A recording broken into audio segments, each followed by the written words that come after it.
Hey guys, welcome back to K&S Get Out.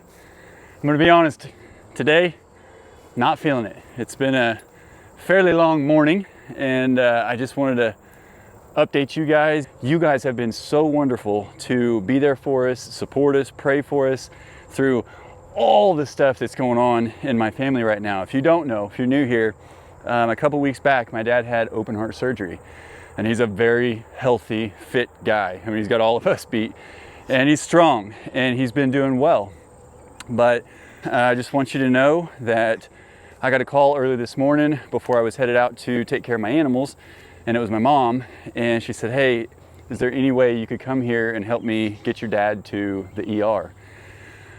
And I said, of course, so I shot over there and we had a storm blow through, got there, helped him into the car, and then I drove separate and followed them out there. And when we got on the interstate, Mom and I mean, we both had to be going 45 miles an hour in bumper to bumper traffic because the rain was so heavy and you couldn't see. So we were trying to stay calm and just get there. We got him there, and right now he's stable, he's okay, but he's lacking a lot of energy. He's actually not getting around or speaking as well as he has been the last few days. So a lot of that, I think, there's medication in him. He's never taken medication his entire life. He's never gone through a traumatic surgery like this. So his body, I can only imagine the reaction his body is having to everything that's going on. Guys, obviously I'm not going to share every detail with you. I was there at the ER. I stayed there as long as I could, had to come back. Mom and Dad both sent me back and said, hey, go take care of your animals. Especially this guy right here. He was ready to get out. He did not have an accident, by the way. He's a good boy. But Dad is, he's strong. He's in good spirits. I'm actually really proud of him for letting us take him to the ER. It's not something normally he would do, but that's the situation. But when we got him in there, they were very good about saying, hey, we're gonna run test after test after test. We're basically gonna test you from head to toe. And Dad gave 2 thumbs up and said, let's do it. Mom is updating me, the family, everybody's in a big group text, and she's keeping us up to date as we're learning stuff. But early this morning, I believe he got up to go to the bathroom very early, and Mom from the other side of the house heard him fall. And he's okay. I heard him tell the story multiple times to different nurses that came in and everything, but he just got lightheaded and went down on his bum, and he did bump his head a bit, so they're gonna check for concussion. So yeah, they're gonna check everything, guys. He's in good spirits. He's trusting in the hands of the people that he's in right now, and trusting in God that they're gonna be well equipped enough to figure out what's going on and hopefully get things balanced out. So just wanted you guys to know that. For those of you who pray, if you could, please keep us in your prayers, especially my dad, mostly my dad. It's been a new normal for all of us. We've all had to kind of get used to a new normal. And for Shannon and I, even losing Nala, we're doing a lot better with it, guys. And I'm not saying that we're over it. We're never going to be over it. But as far as the heartache, it's transforming more to gratitude and joy and recognizing why these animals, they're our pets and they don't live as long as us, and that's okay. But all the memories, all the good times, she had the best life a dog could have had, and she gave us the best dog life she could have given us. I don't know. She was part human. But I do have to say, it's heartwarming when Bruno comes out now. He's staying out a whole lot longer. I'm able to kind of go back in the office and do some work sometimes, or in the camper or whatever if I need to eat, and he'll stay out and he's wandering. But what I've learned, one of his routine things he's doing is he's going over here. That is Princess Nala's grave. And no, I'm not ready to do anything. I need to do some more to it, but just not there yet. And Bruno goes over almost every outing and he will just stand on it. And I was nervous at first that he was gonna dig, but he's not. And I've heard stories where, sometimes dogs will lay on other dogs that have passed, lay on their graves or whatever. And I gotta be honest, what he does is he stands there for a minute and he just looks around and he sniffs. And then he will go further down the hill to make sure, I'm assuming, to make sure that nothing is trying to mess with the grave. That's what I'm telling myself anyway. So he's a good boy. It's a very unique situation, but just a lot going on in our lives right now. Plus, that storm rolled through and it's already gone, but it is humid as could be. I just put a fresh shirt on, so if you see me sweat through this, that's how quickly you get sweaty out here. Blah. And it's supposed to still be like 95 or 96 degrees today. That's going to be nasty. But I am thankful for the rain. I am thankful that my mom and I were able to get Dad to the ER safely through that storm front. And I stayed as long as I could till they kicked me out and said, go take care of your animals. But here in a little bit, I will probably, depending on what the updates are that are coming in, I'll probably head back up there. And this is our real life, guys. You're getting it, you know. This has been the hardest time since we started this channel and started vlogging and sharing our lives with you guys. This has hands down been the hardest time to find the motivation to keep making the videos. But realistically, I know that the experiences that we are going through, you know, they touch a lot of your hearts because we're not the only people in the world. I recognize that. And we're not the only people in the world with hardship. And a lot of you guys have shared a lot of those stories, and we pray for you too. And I tell you what, it has strengthened our relationship, strengthened our faith as a family, as a couple, as, you know, a YouTube community family. And I'm very grateful for it. And it's in these times right now that you really got to find your rock. You got to find your source. And I know where mine is. I know where my family's is. But yeah, when you get tested and tried this hard, you've got to lean on God. You got to have faith. You got to have hope. You got to fight. You got to be strong. And we will persevere. We will come out of this stronger in some way, shape, or form. We've said it from the beginning of the channel. Everything we do out here, we try to take in bite-sized chunks, one day at a time. And with these same trials and tribulations that we're going through as a family, that's the same mentality we have to take. We just, you know, learn the information that we can. We adjust our lives accordingly. Boy, my brothers, my mom, a lot of extended family, like everybody's stepping up, man. Everybody's stepping up, and I can't be more grateful for the support from all of everybody. I'm very proud, very thankful, and we are very, very blessed. Okay, that's all I'm going to say about that. And quick update, these cute little guineas are doing great. They're roosting. I still haven't had an opportunity to fix them up. Fix them up a new roosting setup because I do want to get my sawhorses out of there. But Bruno has helped train them to utilize the sawhorses as a roosting station. Bruno is also wearing a fine piece of jewelry today because at 6.5, 7 months old, his ears are not working as well as they were. So it's more of a mental thing for him. I don't use that e-collar inappropriately. It's just he knows once it's on that I can reach him remotely because we went on the trail. I got back late, took him out, had to burn some energy, went on the trail, and that dude is a turtle hunter. And I've been told, and I haven't officially looked it up, but I've been told by some reputable sources that turtles can carry salmonella, some other bacteria problems, blah, blah, blah. And when he gets a turtle, you're not catching him. And I try to hold still. I try to go through all the training, all the words and everything, but he's just puppy at that point. So he's wearing a pretty little necklace right now so that if he decides to disobey, he can be reminded that we need to follow my instruction.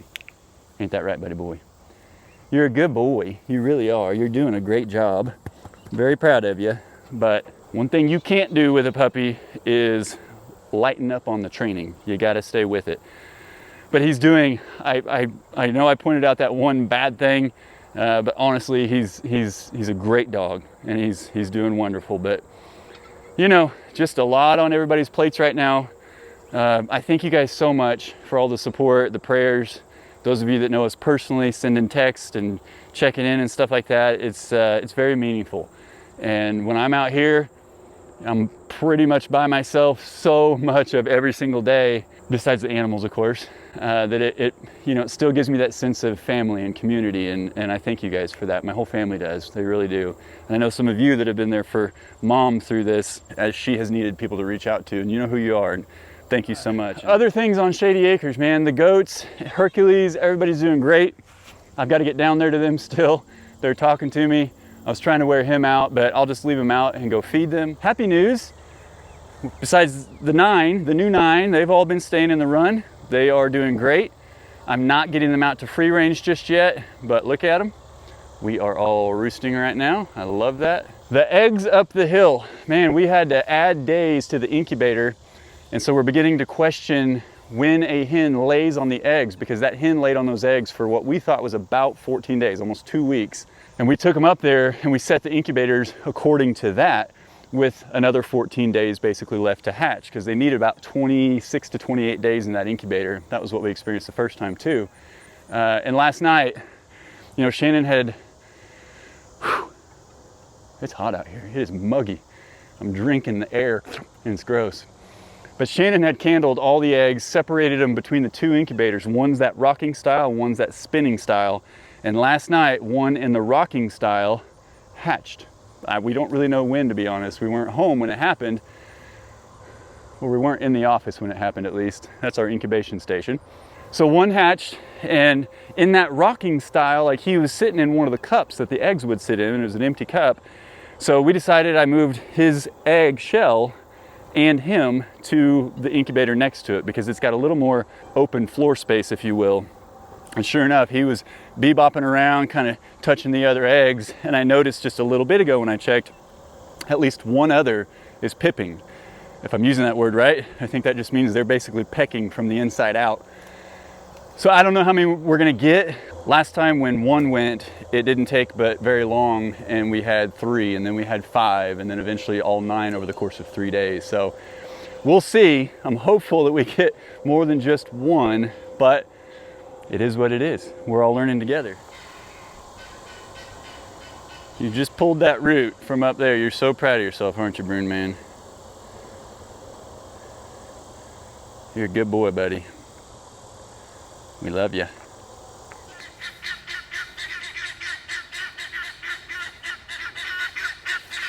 I don't know how well the microphones pick up the guineas, but they're talking. And usually when they're alerting like that, the nest is somewhere nearby. But I have to admit, yesterday, Bruno and I looked everywhere. I mean, everywhere. Even down under that tree that they're on right now. I took the mower, I forget if I told you guys this, but I took the mower and tried to mow as best I could around the trees and everything. And that has helped with those ticks. We were getting a bunch of those little bitty ticks, not seed ticks, but like baby ticks. 8 to 10 to 15 if you spent more than 5 or 10 minutes out here in this tall grass. And so it makes it pretty stinking difficult to see where the nest is. You know what?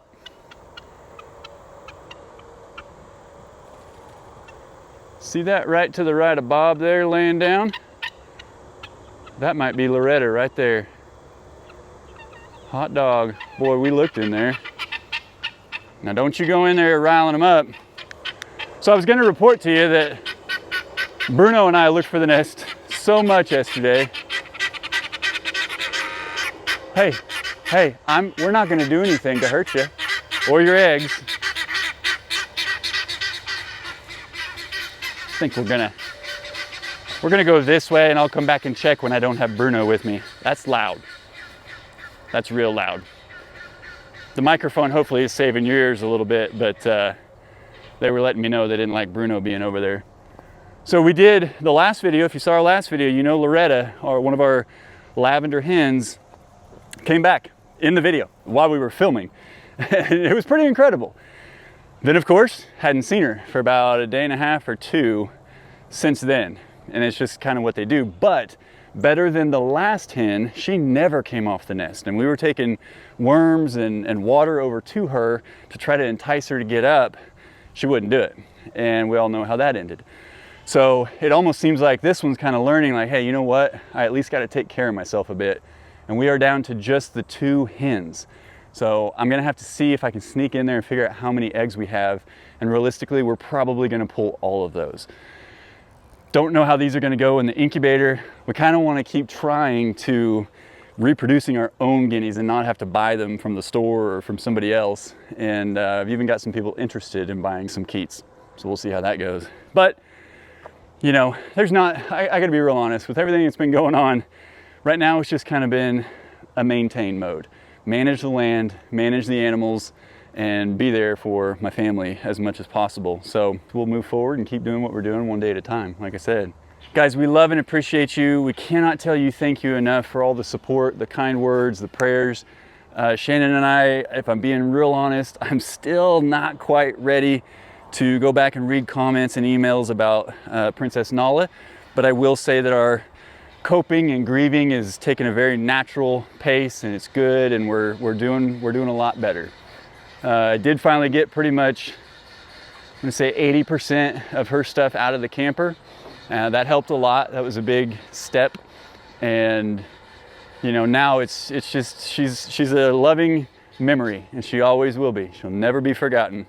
She set a high bar, and she even shared things with Bruno that we didn't realize.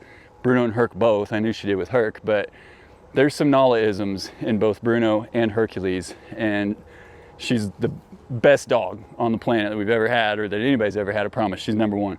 I'm kind of biased. So we're very grateful that she passed on some things to these boys. And now it's weird that I only have 2 male dogs when I never had a male dog before Hercules. What has happened to us? Well, guys, I want to keep this one short. I just wanted to give you an update about Dad and kind of what we're all going through, and praying for him, and man, just hoping we can get him back on the recovery train and get him healthy, and for so many reasons. He's strong, guys. He's very with it. I think his body's it's just kind of reacting to the new. Well, I gotta sweat on, keep going, go take care of the other animals, and then check back up with Mom and Dad and them. Guys, we're praying for you. We can't tell you how much we thank you for your prayers coming our way. We love and appreciate each and every one of you, and we thank you for coming along on this journey we call life with us. As always, guys, we'll see you in the next one. Bye.